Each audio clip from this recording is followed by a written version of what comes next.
Good morning, good afternoon, good night. Welcome back. Welcome to. My name is Joe Josh. I go by iChart Daily. Today's January 12th, 2025. In today's video, my goal is to explain my thoughts on the 2-week chart that potentially could be playing out. This is not financial advice. This is for educational purposes only. I'm really making these videos to hopefully teach you to eliminate the news and the emotions out of your trading, to look at trends and follow momentum, and look at previous price action to help predict future. So, as I said in the post a day or two ago, whatever it was, I'm seeing some signs that are not good. Okay, I do think we could have another correction on the horizon, the same way that we had a correction here. Okay, the same way we had a small correction here, the same way we had a small correction here, and the same way we had a small correction here. Okay, so what I'd like to do is first draw the trend line. Okay, let's just connect the dots like so to show that we have support. We went up, we came down, we have support. We went up, we came down, we have support. If we go up and we come down, I will trust support over what the news is saying, okay? There's some news articles that are trying to cause fear right now, like the DOJ has 634,000 Bitcoins that they could potentially sell, all this other stuff, right? You have California on fire, you have drones looking for dirty bombs, etc., right? So the point is, let's start from the beginning.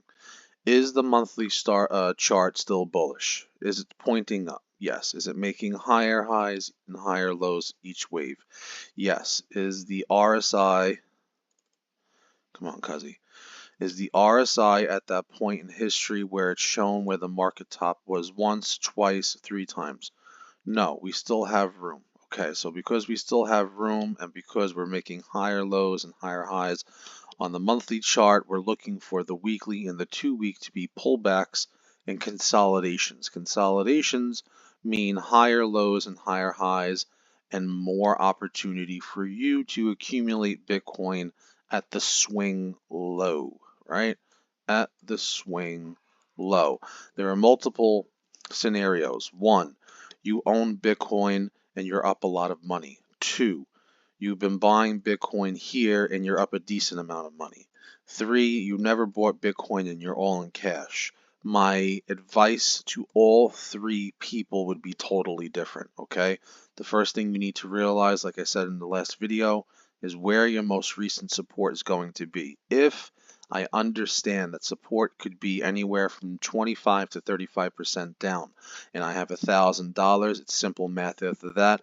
A 30% dip means I'm keeping 40 to 50% on the side, and I'm putting 30 to 50% in right now because I understand that we could potentially come down, and I'm looking to get the best bang for my buck.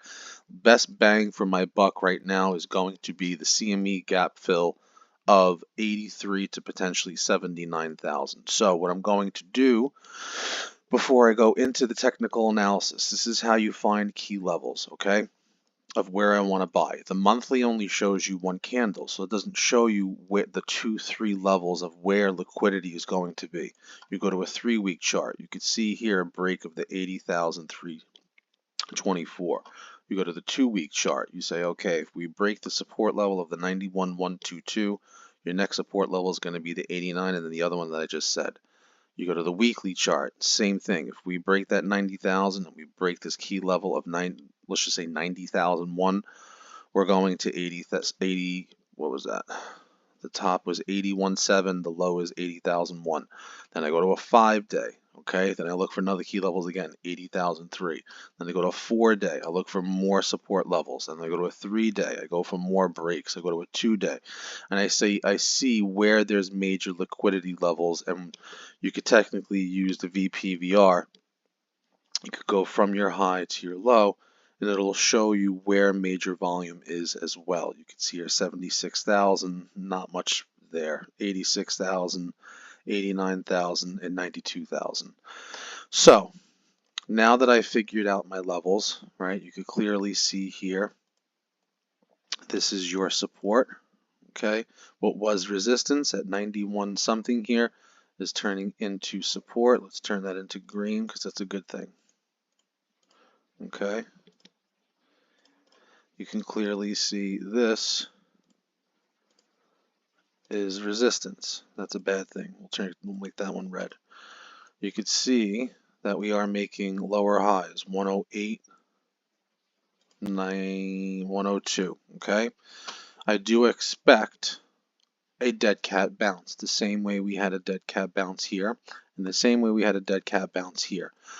The most important thing, you can see here I have an alert at 97,000, I have an alert at 90,004. Do we go up and see resistance at this 98,000 to 99.5, let's just say right here, which was resistance 4 days here, 6 days here, 5 days here, 4 days here, 3-4 days here.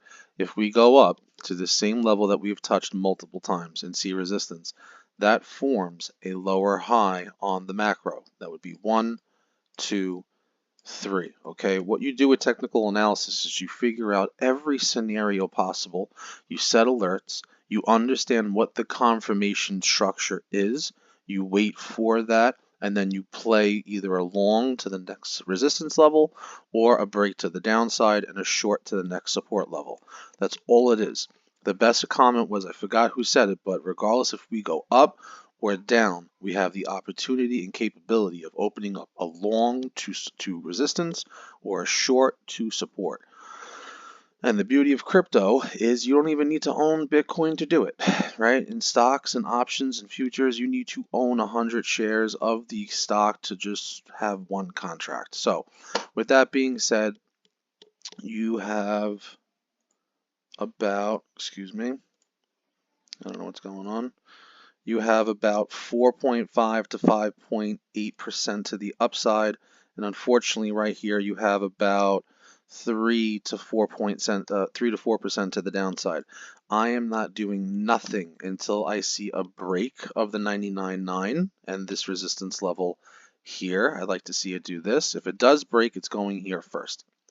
102. Okay, so I'd like to see it go to 102, retest, and break to the 106. If that happens, then we delete this yellow line and we're in an uptrend back to going sideways. Now, if we stop here at the 99 to 100,000 and we form the lower high, that fuels the bearish divergence, which is happening on the 2-week, which I will show you.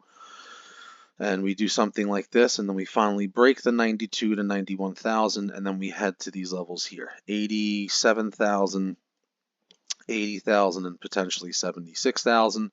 We go back to right here, I would assume, and then we're off to the upside after that, because then Trump comes in and the Trump rally, and everyone thinks that, you know, he's going to split the ocean.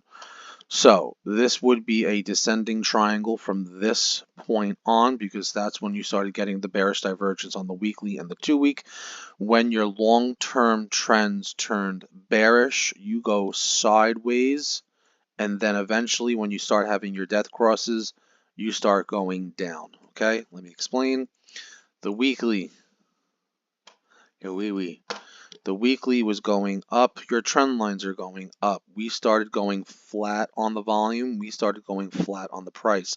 Once we started coming down on the MACD volume, looking like we're about to death cross, once your RSI started to show you bearish market structure, which is when you are above section A+, you break, you have resistance, you now have a ton of room to bleed until you are extremely oversold.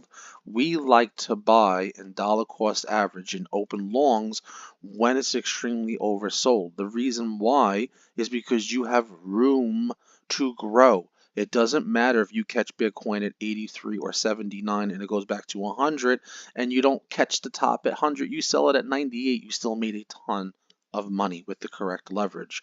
It doesn't matter if you open up the short at 89 or 92, as long as it goes down to 79 or 77, you've made money. It's very simple. You just have to take the emotions out of it, okay? So, the thing that I was noticing is on the 2-week, okay? I've said this many times, and this stuff takes a long time to play out, okay? This took 196 days for it to go from 72 all the way to 49,000 and officially have your bullish divergence on the weekly, volume coming up on the weekly, golden cross on the weekly. Now we're having a death cross on the 2-week, okay? The most important thing is you are getting hidden bearish divergence. This high made a higher high here, okay? We went from 70,000 to 112, but if you look at these highs, this high made a lower high to this high. Does everyone see that? Yes? Okay, awesome. Leave it in the comment section. I see it. This went 1, 2. This went 1, 2. That's not good. That showed me all the way back from November 18th, like literally Thanksgiving when I was making that video, that bearish sentiment is on the horizon, that we could potentially break the 92,000 and fill the gap. People thought I was crazy. I was losing subscribers. I was getting hate email that I was wrong. We went from 98 to 108. And guess what? We're back at 94, and we look like we have literally 7 days, 4 hours. You can see it right here for the next candle to print. So I will be watching the 1 week, and the reason why is if you're waiting for a 2-week to play out, you start zooming in. They go from 2 weeks to 1 week. If I'm waiting for a 1 week to death cross, I'm going to be watching the 2-day and the 3-day. If I'm waiting for something to play out on the daily, I'm looking at the 12-hour and the 6-hour. If I'm waiting for something to play out in the 12-hour, I'm watching the 4-hour and the 3-hour. I'm cutting the time in half to see if the move is playing out. So, as of right now, once again, I have my alert here at 90,005. I have my alert here at 97,030, and that will notify me that poo-poo's hitting the fan and we're going down. It's time to short to 87,000. If we break this, I'm not longing, like I said, until I see a break of 98 to 99, and then I would wait to see if it breaks the 102. If it breaks the 102, I'm longing to 106 to 108 and then taking profit there. Dollar cost averaging, my person that I'm talking to, like I said, key levels are going to be 89. If I had, let's just say, 100,000 to put in right now, not financial advice, I put in 20,000 here. I put in 20,000 at 87, 20,000 at 82, 20,000 at 78. And then your dollar cost average is around this last low. If it goes back up to at least just 102 to 107, you're in the money and you have options. That's it, cuzzy. I didn't want to go into it, but one major chart that you should be watching is the BTC.D chart.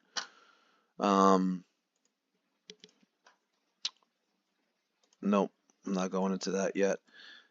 Meaning, it's making its first lower high on the macro. I'm curious if Bitcoin's dominance is finally done with its run.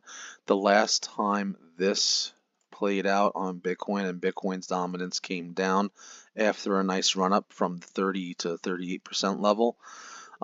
This was like alt season, and then Bitcoin went up again with the alts, and you had your second hoorah. So my next video, I'm not going to do it now because I do these live. The next video, I'm going to look at Ethereum, XRP, Chainlink, Cardano, Doge. I don't know if Doge was around then, but coins that were around in 2018. What happened to those coins during September 2018 to April 2019? I know what happened. I think they pumped. You know what? Screw it. If you appreciate me doing it live right now, do me a favor, like, comment, subscribe. So, XRP, this was April 2017.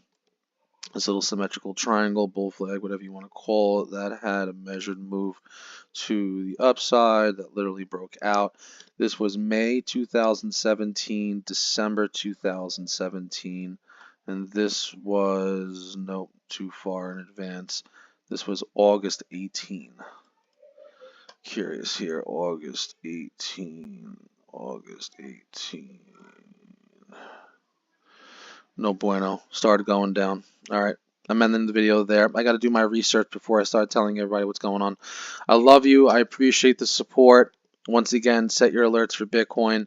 I do think poo-poo can hit the fan over the next week or so, and if it does, um, once again, back to purple, back to support, fill the CME gap, and remain bullish. The reason why we remain bullish is because since 16,000, 15,000, we have been making higher lows each single wave. If we go back to fill the gap to 79, 75,000, that is still a very, very higher low to the last one of 50,000. Love you guys. Enjoy the day.